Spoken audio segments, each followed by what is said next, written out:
Hello, traders. FX Pip Collector here. Today is Wednesday, October 8th, and this is my analysis for the US dollar Swiss, and we're on the daily time frame to start with.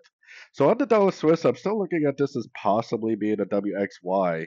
If it is a WXY, it will go down and will break structure, proving that it's a WXY, and it will continue to downtrend. Now, the whole thing is that there's no proof of it being a WXY yet, and it possibly could make a move down but then make a higher low, and go up again. So because of the daily time frame, I'm definitely still bullish unless we get that break of structure down. Going all the way down to the 1 hour time frame, I got my Fibonacci retracement on the whole move up right here. The only thing that's going to prove to me that this is definitely going down on the higher time frames again is a break and hold below this structure. Otherwise, I would still be looking at this right here as possibly just another ABC pullback within the uptrend. So right now we're either in a wave C or a wave 3. If it's a wave 3, it will break structure. If it's a wave C, it will likely go to one of these two Fibonacci levels, reverse back to the upside, and continue the higher time frame uptrend. So anyways, don't forget to check out my website, linked over here in the corner. And as always, thank you for watching and happy trading.